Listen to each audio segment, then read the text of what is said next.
अथ गरुडपुराणम् अथ प्रथमोऽध्यायः धर्मद्रेणबद्धमूलो वेदस्कन्धः पुराणशाखाढ्यः कृतकुसुमो मोक्षफलो सजयते कल्पद्रुमो विष्णुः नैमिषे निमिषक्षेत्रे ऋषयः शौनकादयः शत्रं स्वर्गाय लोकाय सहस्रशममासत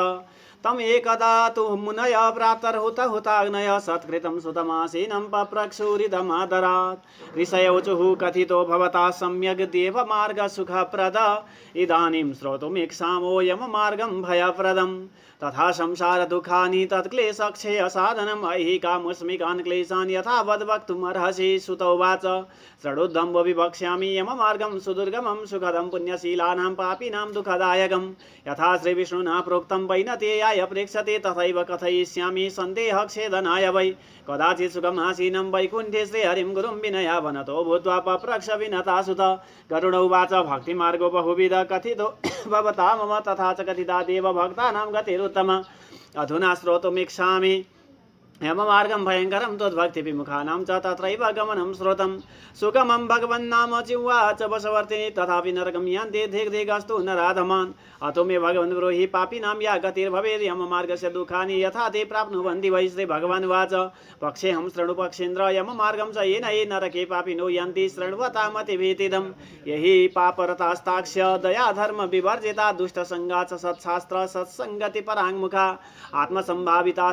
धनमान मदान्विता असुरं भावमापन्ना दैवे सम्पद विवर्जिता अनेक चित्त विभ्रांता मोह जाल समावृता प्रसक्ता काम भोगेषु पतन्ति नरकेषु च ये नरा दानशीलास ते यान्ति परमां गतिं पापशीला नरा यान्ति दुःखेन यमयातनां पापिनामैहिकं दुःखं यथा भवति तत्क्षणु ततस्ते मरणं प्राप्य यथा गच्छन्ति यातना सुकृतं दुष्कृतं वापि भुक्त्वा पूर्वं यथार्जितं कर्मयोगा तदा तस्य कश्चित् व्याधि प्रजायते आदिव्याधि समायुक्तं जीविताशा समुत्सुकं कालो बलिया नहि वदज्ञात प्रतिपद्यते तत्राप्यजात निर्वेदो म्रियमाणा स्वयं मृतैर्जयोपात वैरूप्य मरणाभिमुखो गृहे आस्ते वन्यमन्यस्तं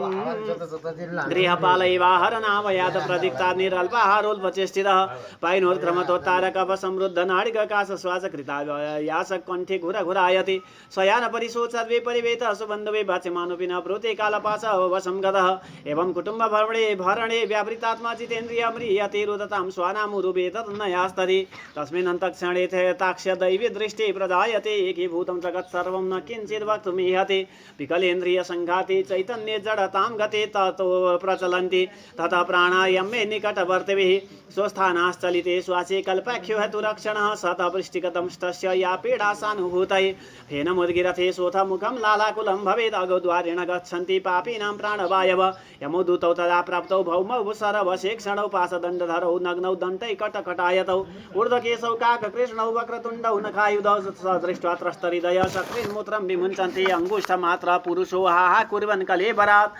तदैव गृह्यते दूतैर्यमे पश्यन् स्वकं गृहं यातनातिः आवृत्य पाशैर्बद्ध्वा गले बलात् नयतो दीर्घमध्वानं दण्ड्यं राजभटा यथा तथैवं नियमानस्य दूता सन्तर्जयन्ति च प्रवदन्ति भयं तीव्रं नरकाणां पुनः पुनः शीघ्रं प्रचलदुष्टात्मन् यास्यसे त्वं यमालयं कुम्भीपाकादिनरकां त्वं न यावोद्यमाचिरम् एवं वाचस्तदा लड्वन् बन्धूनां रुदितं तथा उच्चैर्हाहेति विलपं स्थाड्यते यमकिङ्करै तयोर्निर्भिन्नहृदयस्तर्जनैर्जात वेपथु पथि स्वभिर्भक्ष्यमाणा आर्तोगं स्वमनुस्मरन् स्यूत्रिडपरितोर्कदवानलानिलये सन्तप्यमान पतितप्त बालुके कृष्ण पृष्ठे कषया च ताडितः चलत्यशक्तोऽपि निराश्रमोदगे तत्र तत्र पथक् श्रान्तो मूर्छेत पुनरुत्थित त्वया पापि यसा नीतस्तमसायमयसाधनम् त्रिभिर्मुहूर्तैर्द्वाभ्यां वा नीयते तत्र मानव प्रदर्शयन्ति दूतास्ताद्नो घोरा नरकयातनः मुहूर्तमात्रा त्वरितं यमं वीक्ष्य भयं पुमान् यमायज्ञासमं दूतैः पुनरायाति खेचरः आगत्य वासनावद्धोतिहमीक्षन् यमानुगैः धृतपाशेन रुदते क्षेत्रेभ्यां परिपीडितः पुङ्क्ते पिण्डं सुतैर्दत्तं दानं चातुरकालिकं तथापि नास्तिकस्ताक्ष्य तृप्तिं याति न पातकी पापिनां नोपतिष्ठन्ति दानं श्राद्धं जलाञ्जलिः अतः च्युद्व्याकुला यान्ति पिण्डदान भुजोऽपि ते भवन्ति प्रेतरूपास्ते पिण्डदान विवर्जिता कल्पं निर्जनारण्ये भ्रमन्ते बहु दुःखिता नाभुक्तं श्रियते कर्म कल्पकोटि शतैरपि अभुक्त्वा यातनां तन्तुर्मानुष्यं लभते नहि अथो दद्यासुत पिण्डान् दिनेषु दशसु द्विज प्रत्यहं ते विभज्यन्ति चतुर्भागे खगोत्तम भागद्वयं तु देहस्य पुष्टिदं भूतपञ्चके तृतीयं यमदूतानां चतुर्थं सुपजीवति अहोरात्रैश्च नवमे प्रेतपिण्ड पिण्डमवाप्नुयात् हस्तमात्र पुमान् येन पथे भुङ्क्ते सुवाशुभम् प्रथमे हरिपिण्डस्तेन मूर्धा प्रजायते ग्रीवास्कन्दौ द्वितीयेन तृतीयाद्हृदयं भवेत् चतुर्थेन भवेत् पृष्ठं पञ्चमात्राभिरेव च षष्ठेन च कटी गुह्यं सप्तमासक्तिने भवेत् जानुपादौ तथा द्वाभ्यं दशमेन हि क्षुधात्रिषा पिण्डजं देहमाश्रित्य क्षुधाभिष्टस्त्रिषार्दितः एकादशं द्वादशं च प्रेतो भुङ्क्ते दिनद्वयं त्रयोदशे हनि प्रेतो यन्त्रितो यमकिङ्करै तस्मिन् मार्गे प्रचत्येको गृहीता इव मर्कट षडशीतिसहस्राणि योजनानां प्रमाणत यममार्गस्य विस्तारो विना वैतरणीं खगाहन्यहनि वै प्रेतो योजनानां शतद्वयं चत्वारिंशत् तथा सप्तदिवारात्रेण गच्छति अतिथ्यक्रमशो मार्गे पुराणीमानि षोडश प्रयाति धर्मराजस्य भवनं पातके जनः सौम्यं शौरिपुरं नगेन्द्रभवनं गन्धर्वशैलागमौ क्रौञ्चं क्रूरपुरं विचित्रभवनं बहुवापदं दुःखदं नानाग्रन्थपुरं सुतप्तभवनं रौद्रं पयोवर्षणं शीताढ्यं बहुभेति धर्मभवनं यम्यं पुरं चाग्रतः यम्यपाशैर्धृतः पापी हाहेति प्ररुदन् पथि स्वगृहं तु परित्यज्य पुरं यम्यमनुव्रजेत् हरि ओं तत्सत् इति श्रीगरुडपुराणे सारोद्धारे पापीनां मैहिका मुस्मिकदुःखनिरूपणं नाम प्रथमोऽध्यायः। श्रीकृष्ण गोविन्द हरे मुरारे हे नाथ नारायण वासुदेव अनंत वैकुंठ मुकुंद कृष्ण गोविंद दामोदर माधवेति अनादि निधनो देव शंख चक्र गदाधराक्षेय पुंडरीकाक्ष प्रेत मोक्ष प्रदो भवे श्री हरे नमः। समादरणीय भक्त सज्जन वृन्द, गरुड पुराण सारोद्धार अंतर्गत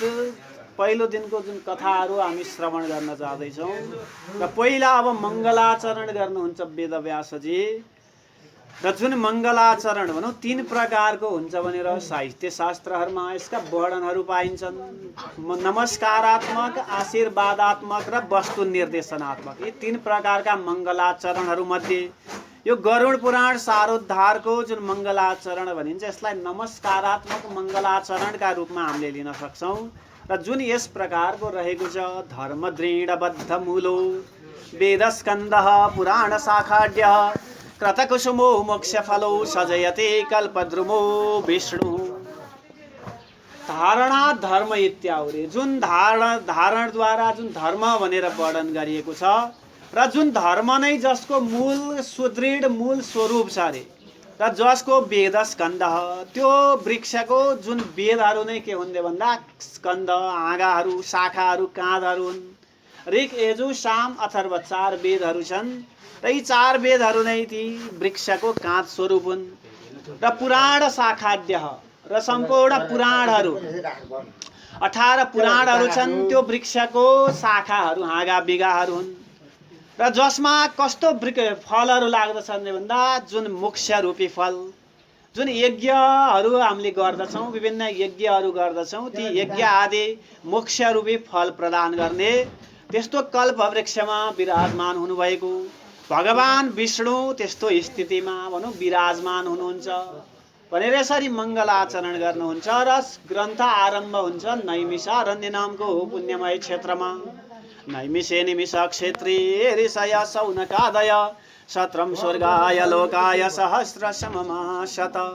र नैमिषारण्य नामको क्षेत्रमा शौनक आदि गरेका 88,000 ऋषि महर्षिहरू हुनुहुन्छ र जसले दीर्घकालीन भनौँ जुन हजारौं वर्षमा समापन हुने त्यस्तो यज्ञहरू गरेर बस्नुभएको थियो र त्यो यज्ञको अनुष्ठान गरेर त्यो नैमिषारण्य नामको पावन क्षेत्रमा बसिरहनु भएको थियो र त्यही कुनै समय सुत गरेका पौराणिक त्यहाँ आउनुभयो र उच्च आदर गरेर सत्कार गरेर हात पाउहरू धोएर उच्च आसनमा राखेर भनौँ आदरपूर्वक सोध्न लाग्नुभयो शौनकादि ऋषि महर्षिहरू के प्रश्न गर्नुहुन्छ अरे भन्दा कथितो भवता सम्यक देवमार्ग सुखप्रद इदानीं श्रोतुमिच्छामो यममार्गं भयप्रदम्। हे सुतजी, हजुर त पुराणका ज्ञाता हुनुहुन्छ, हामीलाई विभिन्न भक्ति मार्गहरू भगवानका दिव्य कथाहरू त श्रवण गराउनु भयो र अहिले चाहिँ हामी के सुन्न चाहन्छौँ रे भन्दा डरलाग्दा नरकका कथाहरू यममार्गम भयप्रदम डरलाग्दो रे भयप्रद यममार्गको बारेमा त्यो कथाहरू हामीलाई श्रवण गराउनु से सुतजी भनेर सुतजीलाई शौनकादि गरेका 88,000 ऋषि महर्षिहरूले प्रश्न गर्नुभयो र सुतजीले ती कथाहरू वर्णन गर्न लाग्नुभयो र भन्नुहुन्छ हे शौनक आदि ऋषि महर्षिहरू, जुन हजुरले प्रश्न गर्नुभयो, अत्यन्त सुन्दर प्रश्न गर्नुभयो, परोपकार गर्ने जुन प्रश्न गर्नुभयो, र यस्तै प्रश्न कुनै समयमा भगवानका परम भक्त वैनतेयाय प्रेक्षते, भगवान विष्णुलाई वैनतेयाय भनेको गरुडजीले सोध्नु भएको थियो। के भनेर सोध्नु भएको थियो अरे भन्दा, हे भगवान नारायण, हे विष्णु, भक्ति मार्गो बहुविध कथितो भवता मम तथा च कथिता देव भक्तानां गतिरुत्तमा। हे भगवान, हजुरले भक्ति मार्गहरू, भगवानको जुन भक्ति मार्ग छ त्यो बारेमा मलाई वर्णन गर्नुभयो। त्यसमा पनि जो भगवानका परम भक्तहरू छन् भने तिनीहरू नरकमा खस्नु पर्दैन भनेर जुन कथाहरू सुनेको थिएँ, र भगवानको भक्तिमा विमुख भएका मनुष्यहरू कस्ता कस्ता दुःख प्राप्त गर्दछन् अथवा कस्ता कस्ता नरकमा प्राप्त हुन्छन्, त्यो कथा वर्णन गर्नुहोस् भनेर सोध्नुभयो। र त्यही कथा जुन भगवानले आफ्ना भक्त गरुडजीलाई वर्णन गर्नुभएको, सबैभन्दा पहिले गरुडजीले श्रवण गर्नुभएको हुनाले यो पुराणलाई भनिन्छ गरुड पुराण। र उता सुतजीले पनि त्यही कथा सत्सङ्गहरू शौनक आदि गरेका 88,000 ऋषि महर्षिहरूलाई वर्णन गर्न लाग्नुभयो। र यता भगवान पनि वर्णन गर्नुहुन्छ, हे गरुडजी, जुन मैले हजुरलाई विभिन्न भक्ति मार्गको बारेमा वर्णन गरी, भगवानको भक्ति नै सबैभन्दा श्रेष्ठ कर्म हुन् रे। श्रवणम कीर्तनम विष्णु स्मरणम पादसेवनम अर्चनम वन्दनम दास्यम सख्यमात्मनिवेदनम। 9 प्रकारका भक्तिहरू हुन्छन्। श्रवणम भनेको भगवानका कथाहरू श्रवण गर्नु, सुन्नु। कीर्तनम भनेका त्यही कथाहरूलाई कीर्तन गर्नु। स्मरणम भनेका भगवानका नामहरूको स्मरण गर्नु। पाद सेवनम भगवानको सेवा गर्नु, पाउको सेवा भाव गर्नु। अर्चनम भनेको भगवानको विग्रहहरूको पूजा गर्नु, पूजा अर्चना गर्नु। वन्दनम भनेको भगवानको वन्दना गर्नु, प्रार्थना गर्नु। दास्यम भनेको भगवानलाई दासी भावमा राखेर सेवा भाव गर्नु। सख्यम भगवानलाई साथीको भावमा राखेर सेवा गर्नु। र आत्मनिवेदनम भगवानलाई आत्मनिवेदन गर्नु। सर्व येन केन प्रकारेण मन कृष्णे निवेशयत्, जसरी हुन्छ भगवानको सम्पूर्ण यो शरीर मन वचन कर्मले भनौँ सम्पूर्ण आत्मा नै निवेदन गरेर भगवानको सेवा गर्नु। यी विभिन्न 9 प्रकारका भक्ति मार्गहरू त मैले श्रवण गराएँ। र अब अहिले चाहिँ के सुनाउँदछु रे भन्दा, हे गरुडजी, नरकका बारेमा ती नरकका कथाहरू वर्णन गर्दछु, सुन्नुहोस्। जुन जीवहरू जुन पाप रतास्ताक्षहरी सधैँ पाप कर्महरूमा लागिरहन्छन्, जसमा दया भावना छैन, धर्म छैन, दया धर्महरूले रहित भएका अरे त्यस्ता जीवहरू जो दुष्टहरूको सङ्गत गर्दछन्, आफ्ना शास्त्रहरूको सत्सङ्गतहरूबाट विमुख छन् भनौँ, आफ्ना सत्शास्त्रहरू पढ्दैनन्, अध्ययन गर्दैनन्, ती शास्त्रहरूको जुन कर्महरूमा लाग्दैनन्, त्यस्ता जीवहरू सम्पूर्ण ती त्यस्तै जो आफूलाई अत्यन्त श्रेष्ठ प्रतिष्ठित मान्दछन्, अहङ्कार घमण्डले धनको वैभवको अहङ्कारले मदले युक्त भएका छन्, आसुरी भावले प्राप्त भएका छन्, दैवी सम्पत्तिहरू भगवानको जुन सेवा भावले भनौँ रहित भएका छन्, जसको मन फेरि काम क्रोध लोभ मोह मद मात्सर्य आदिमा रही घुमिरहन्छ, माया मोहमा घुमिरहन्छ रे, अनेक प्रकारका इच्छाहरूमा आसक्तहरूमा घुमिरहन्छन् भने त्यस्ता सम्पूर्ण अपवित्र जनहरू नरकमा प्राप्त हुन्छन्। र जसमा फेरि जो दया ज्ञान भावले सम्पन्न छन् भनौँ, जुन परोपकार भावले युक्त छन् भने तिनीहरू परम गतिमा प्राप्त गर्दछन्। र त्यस्ता जीवहरू जुन कर्मले रहित भएका अरे त्यस्ता जीवहरू भनौँ जुन कालपासमा जुन बाँधिएर आफ्नो पूर्व जन्ममा गरेको पाप पुण्य कर्महरूले भनौँ कुनै रोगहरू लाग्दछ र शारीरिक मानसिक विभिन्न रोगहरूले ग्रस्त भएर जुन इच्छा गर्दछन्, बाँच्ने इच्छा गर्दछन् र तैपनि काल सर्पले जस्तै अचानक मृत्युहरू प्राप्त हुन्छ र मरणको जुन समय जुन लागिरहेछ, प्राणान्त शरीर जुन त्याग गर्न लागिरहेछ, तैपनि उसमा जुन अज्ञानताले गर्दा भनौँ जुन विकृत अवस्थाहरू प्राप्त भइसकेका छन् शरीरहरू पनि, र मरण उन्मुख भएर पुत्र पौत्र आदिले दिएका अन्नहरू वस्तुहरू भनौँ त्यो खाएर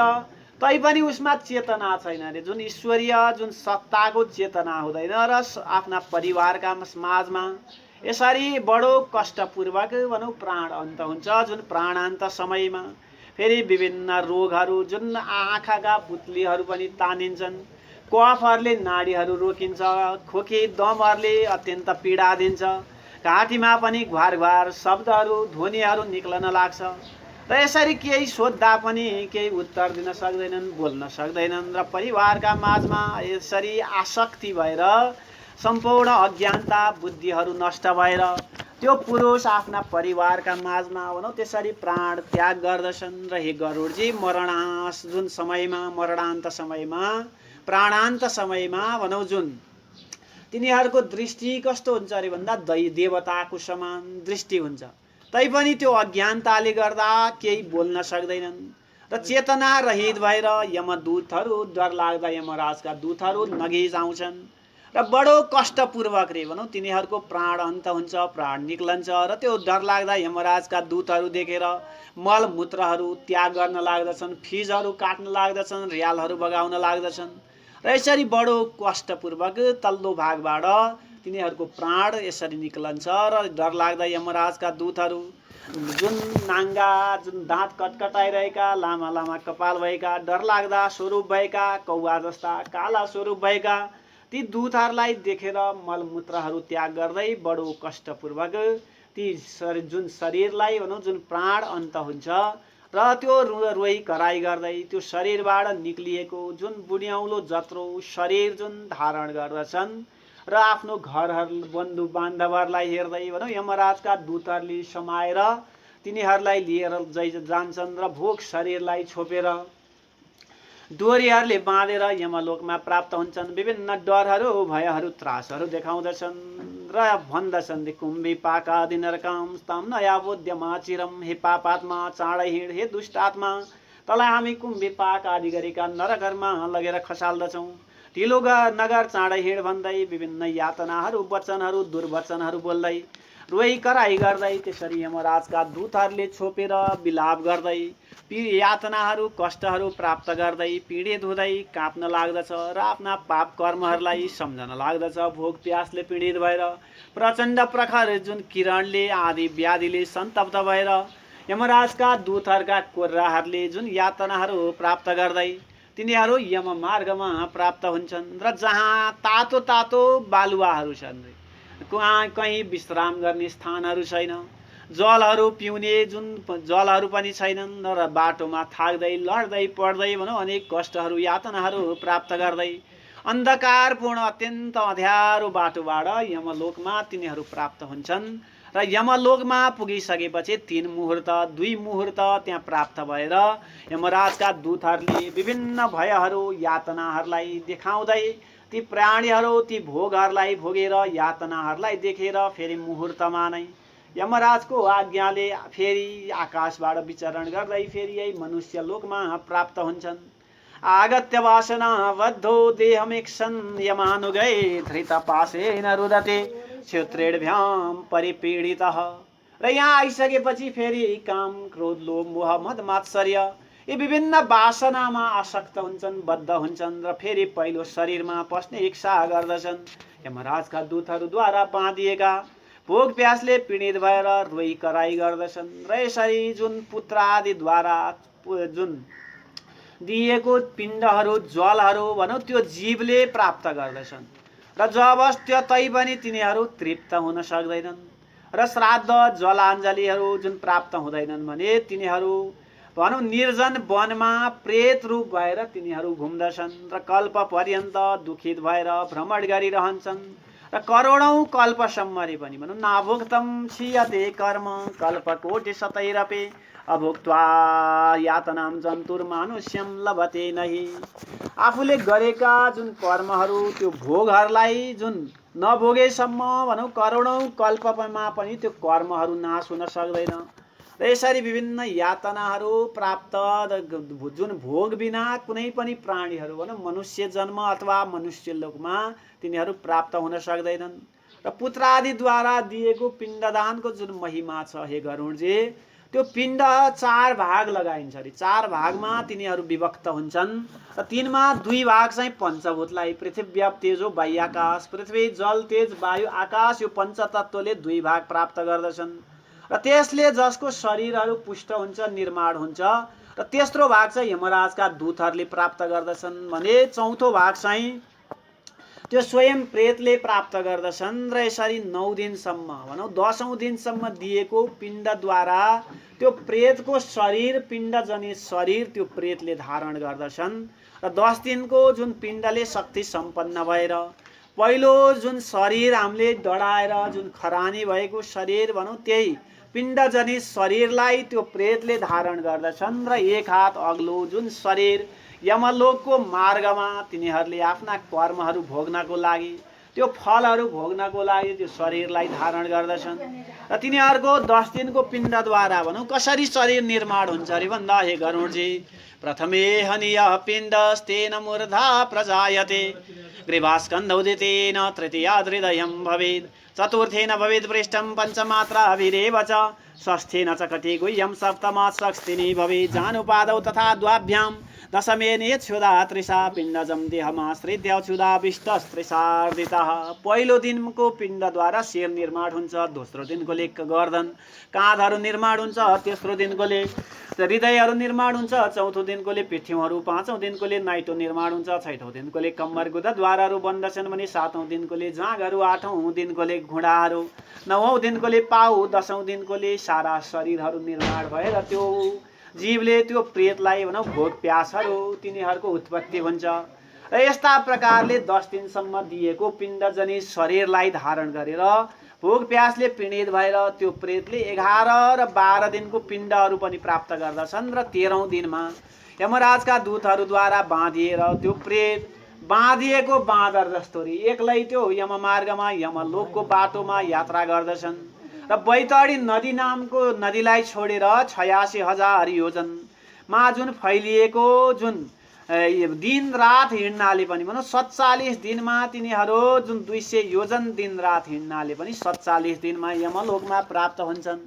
र 16 वटा नगरहरू जुन यमराजका छन् तिनीहरूलाई नागेर अन्तमा धर्मराजको दिव्य भवनमा प्राप्त हुन्छन् र ती 16 वटा नगरहरू के हुन् रे भन्दा सौम्यम शौर्यपुरम नगेन्द्र भवनम गन्धर्व शैलागमौ क्रौञ्चम क्रूरपुरम विचित्र भवनम बौहापदम दुःखदम नानाक्रन्दपुरम सुतप्त भवनम रौद्रम पयोवर्षणम सीताढ्यम बहुभेदि धर्म भवनम यम्यम पुरम चाग्रतः।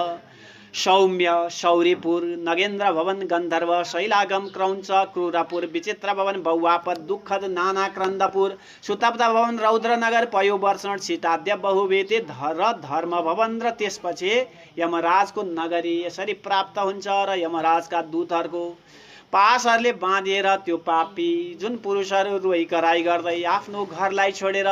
यमलोकमा यमपुरीमा यसरी प्राप्त हुन्छन्। हे गरुडजी भनेर यी पहिलो अध्यायका जुन पापीहरूका दुःख निरूपण गरिएका कथा प्रसङ्गहरू जुन भगवानले आफ्ना भक्त गरुडजीलाई जुन वर्णन गर्नुभयो भने उता सुतजीले पनि शौनक आदि गरेका 88,000 ऋषि महर्षिहरूलाई वर्णन गर्नुभयो भन्ने पहिलो अध्याय सारोद्धार गरुड पुराणका कथाहरू यथाधीतम यथामति विस्तार गरियो। श्री हरये नमः।